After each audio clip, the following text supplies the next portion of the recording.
Hello, everyone, and welcome to another week of learning and assignments in Philosophy 1301. This week, we're going to explore the branch of philosophy called metaphysics, the core concept of which is reality. You were initially introduced to the philosopher's concern with reality during your first SmartBook experience earlier in the semester. The SmartBook task for this week provides a more in-depth introduction to the philosopher's concern about and with reality. While there's some very interesting material on something that the philosophers call the mind-body problem, we're going to focus on what philosophers, or what Lawhead at least, calls the problem of free will. I prefer to call the problem, well, it's kind of complicated. So there's something called the problem of free will, but within the problem of free will is a deeper metaphysical concern with causality, which I call the problem of causality. But I'll talk more about that in a future task or weekly bundle. For now, I just want you to understand that there is a lot that we could explore in metaphysics. The reading that you'll be doing via the SmartBook experience is going to give you more in-depth treatments, more details about metaphysics and what metaphysicians are interested in, what it means to focus on reality from a philosopher's standpoint, using the philosopher's methods and way of approaching what can be thought about, examined, understood, studied, and known. You will see that there's something called the mind-body problem in addition to the problem of free will, but I also want you to keep in mind that there are many more problems, questions, concerns, and puzzles of interest to philosophers and those who are interested in metaphysics specifically. The author brings up some at the beginning of the reading that you'll be doing in your SmartBook experience for this task, or for what will be your SmartBook task for this week. He brings up two main ones, but there are others, and we will be focusing on only one of the problems that is included in that chapter. Okay. So another thing that I want you to keep in mind is that I could have assigned you the mind-body problem reading or sections in that chapter as well. And some professors definitely do that. They have students read entire chapters in a book and then take a quiz or a test. Some professors even have students read multiple chapters at a time. However, I prefer to focus on less topics so that we can go more in depth. I mean, what good is a lot of information if you can't really learn from it, if you don't have time to think about the information that you're getting, if you don't have time to think through the topics, the questions, and the concerns? If I assign you a bunch of chapters with a bunch of concepts and a bunch of, information, that really doesn't give you the opportunity to turn information into understanding, and your understanding into knowledge, and your knowledge into wisdom. You're just stuck with a lot of information, or you could be. So I'd rather go really deep into less content, less material, less concepts, so that you can actually create true understanding of the information presented, hopefully leading to knowledge and hence wisdom. Okay, so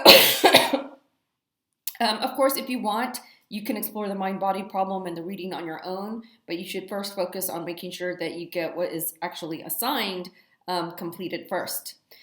So like I said, I would rather focus on just one topic, the problem with metaphysics, even though you still will get a general introduction that still helps you to understand what metaphysics can be about.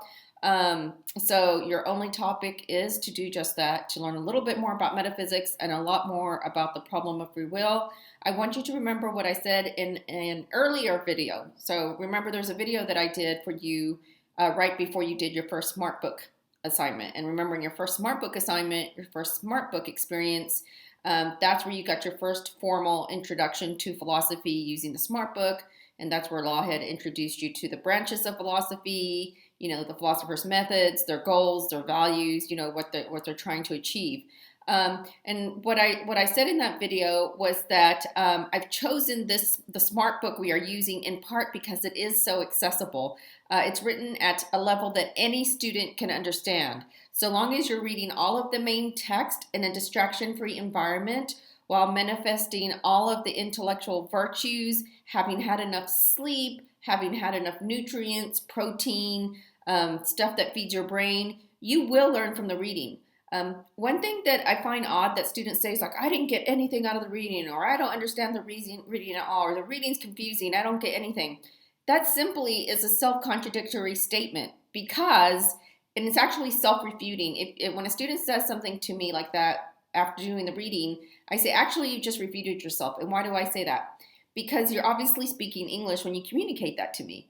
And the reading is written in English. So unless you don't understand English, there's no way that you can understand absolutely nothing in the reading. It's impossible to speak English, read the text, and then claim and then not understand anything. Again, keep in mind that you just have to be focused and really trying to engage with the reading, knowing that I've chosen it because it is accessible. What else do I want to say? I want to say that, also, as I also explained in the same coaching video when I first introduced you to the SmartBook experience and the author that we are learning from, I also explained that if I were to give lectures on campus or in videos on those topics, that I could see myself saying verbatim what is said in the reading that you do. That is, I could see myself saying verbatim what Lawhead says. So remember, I stress that because I don't want you to see this as just another reading and then where are the lectures and the insights that the professor gives to clarify what's in the reading. That's not how this class works. That's not how the SmartBook works. I purposely chose this SmartBook because it is lecture, but it's written down. It is almost exactly the way that I would explain something. So you really have to think of the SmartBook stuff as lectures. And I do believe there's an option that I might have shown you already that you can actually have the reading read to you. So that would give you more of a lecture feel or experience. The more you get into the reading, the more you really try to engage with it, the more you reflect intellectual perseverance, intellectual humility, intellectual courage, intellectual empathy, i.e. intellectual virtue while engaging in the SmartBook experience, the more you're going to get out of it. So how much you put into the SmartBook task is how much you might get out of it. So the less you put into it, obviously, the less you're going to get out of it. Now, one thing I want you to keep in mind is because we are focusing on metaphysics and reality in this task, and because we are going to focus primarily on the problem of free will, what you learn is going to have a direct bearing on the first argument that you constructed for the week 2 mandatory writing assignment. Remember that I gave you a scenario of a space alien or an extraterrestrial finding you in or at a grocery store and asking, why are you wearing a mask? And then you had to argue as to whether or not you were wearing a mask in a grocery store of your own free will. And of course, there was an alternative to that as well if you couldn't make up your mind. So I encourage you to, keep your argument in mind, keep your thinking in mind, keep your reasoning in mind for whatever conclusion or reasoning you gave for your conclusion. And of course, you will have worked on your argument already and tried to clarify that argument about wearing a mask of your own free will. Keep that reasoning in mind as you read through the sections that focus on what philosophers have had to say about free will. So you're going to learn about a theory that says there's no such thing as free will, hard determinism. To what extent does that view call your own argument into question or support it? You're going to learn about a theory that Lawhead calls compatibilism. Again, before you start reading that theory, reread your argument. Reread the argument and your original version and the one that you clarified.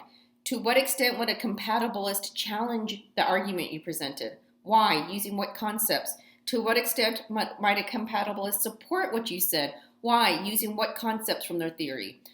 Same thing with the hard determinism, I could say. What aspects of your reasoning would the hard determinist want to challenge, call into question, using what theories or what ideas or concepts from their theory?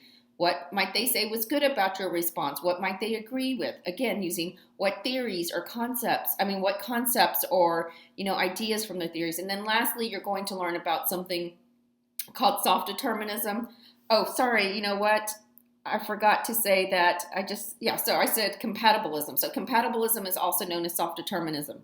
Another theory you're going to learn about is libertarianism. And it's not libertarianism in the political sense, though it certainly can connect to a political sense of how libertarianism works. But we're not going to be focused on what is known in academia as political libertarianism. We're going to be focusing on something that is called in philosophy metaphysical libertarianism, or in philosophy, we often just say libertarianism for short, and then we use context to decide whether people are talking about political liberalism or metaphysical libertarianism. Sorry. If I said liberalism at any point, I've been meaning to say libertarianism. Okay. So again, before you read the section on libertarianism, right?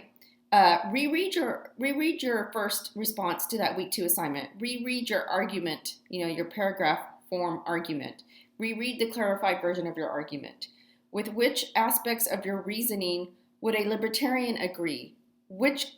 Using what concepts and ideas from their own theory might they try to support what you say, or say that your thinking was on point, covered all the basics? What part of your reasoning, maybe all of it, none of it, some of it, which parts might a libertarian take issue with? What concepts or ideas might they use to call into question something in your reasoning? Now, all of this that I'm bringing up here at the end, if you can just do that, just reread your first response to the week 2 assignment and think about what someone who holds each of those theories might say in response to your reasoning about wearing your mask of your own free will. That's going to help you engage more with the reading. That's going to help you get more out of the reading, because you'll actively be trying to connect it to what you yourself think. And this can help you to become more enlightened and to be able to better communicate your views to other people about a current issue, wearing masks. Also, the more you engage with the reading, the more you try to understand the theories, the easier time you will have during a future task where I'm going to pick one or two of the theories. I'm going to do some video lectures where I go in depth on some specifics about one or two theories, and then you're going to get a prompt, and you're going to have to show in your response to that prompt that you did pay attention to my lectures, and your ability to follow my lectures is going to be in part a function of how well did you try to understand the theories while working through the Smart Book experience. So the Smart Book is all about giving you the context, the big picture. It's highlighting important ideas that I will cover more in depth, but the way that I do that is not simply regurgitation. So I'm not going to just restate everything that is in the Smart Book about those theories. I'm going to build on and go deeper into what is said about those theories. So again, the more you engage with the reading, the more you try to understand the theories, the more you try to connect it to your own thinking, the better you will do, the easier time you will have in trying to understand and follow my lectures, which will be directly connected to a writing task that you have in connecting a theory to your own thinking. All right.